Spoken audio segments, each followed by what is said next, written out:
Okay, I'm just preparing a very short video here about using Excel as a way to do a project plan. So in this case, the project plan is for example, a technical and vocational livelihood program for children with disabilities.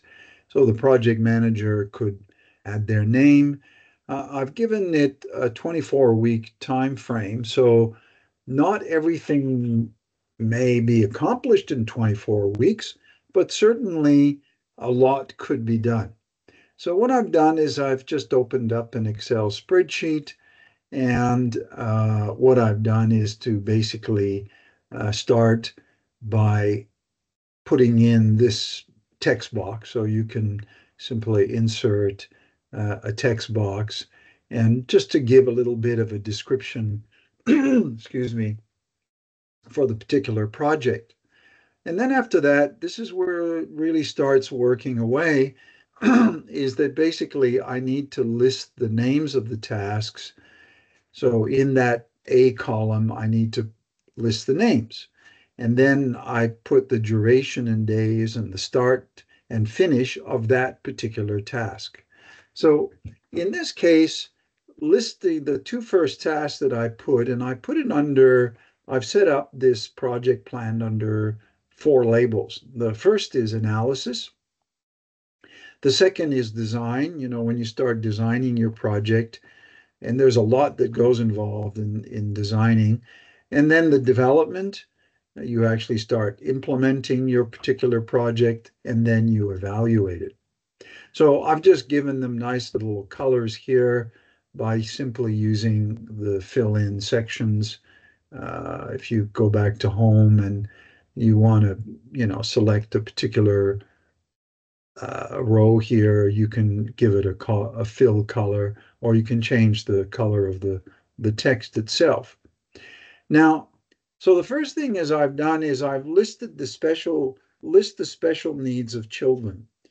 I've done two tasks that work what we call concurrently. If you have a look at the blue boxes, it'll go for 2 weeks, so 14 days, and it'll start on the 1st of July and end on the 13th, approximately. Okay, so 13, possibly 13 days.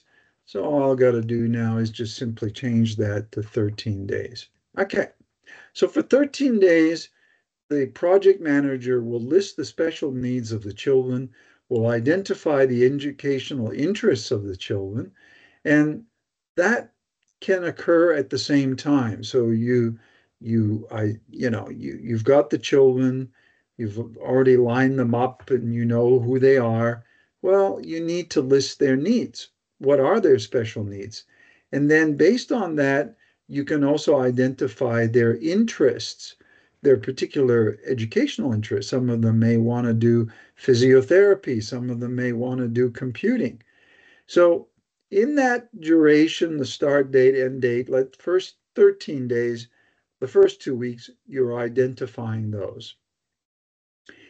Based on that, if you have a look, now I've put this arrow, and that arrow is actually indicating a dependency. So dependency means that you can't really list the courses that you will offer to the children unless you identify their needs and you also identify their educational needs.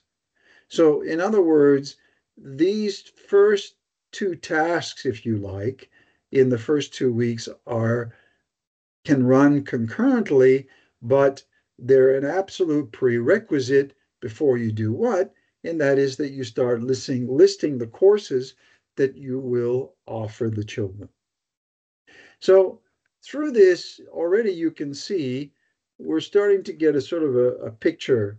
Again, I will say here that I can list the course, and then during that next 7 days, so I don't have to put it twice because it'll add up, won't it? During the next 7 days, and I could put the dates here, I'm also going to do two tasks that can run concurrently. That is, that I can list what will be offered to the teacher. I'll prepare my plan, and then I'll start identifying teachers. So as you can see, this is a simple example of a project that involves certain tasks for analysis. So then after that, I can identify my supporters, the resources that I need, identify the problems and the skills that I need as a project manager. And I can start adding, a start date, a finish date, a duration date, and I can, basically come up with the number of days to make up the 24-week time frame. Okay, so then that brings us to the next step. I've analyzed what I want and what I want to deliver and so on. Okay, I have an idea of what I want to do. Now I have to design it. Now, the two big ones, of course, is to prepare the budget, and the second is to design the courses. And that's where, of course, the teachers at the school, your mentors can help you design the courses. I've left a lot of space here, and of course, you can always add a space by simply right-click and then go insert, and it will insert a new row. So don't worry about, oh, I've only got two empty spaces here. You can simply go right-click and insert, and it will insert a new row. And so you can see that as you're working through your project, you can start really listing all the tasks that you need to do. And that's really the bulk of the work of a project plan, sometimes known as a Gantt chart in Excel. So as I said, you can go through your design, you can go through the development. In your development, you get your funding sources, you seek all your permissions, and you start implementing the courses. And as with all good programs, they need to be evaluated. So you need to prepare an evaluation form for students, parents, and teachers. I mean, the students will need to let you know uh, what they themselves would like evaluated, how they felt about the course, the parents and what the teachers thought. So essentially, this is the first task of a project manager using Excel is to start going through this process of listing all the tasks and then putting a start date, a finish date, a duration, and of course, everyone knows any good project plan changes all the time. However, there are certain things that will not change. So, and that, but there are a lot of things that will change, particularly duration, because sometimes it takes longer to do a task than one had thought it would take.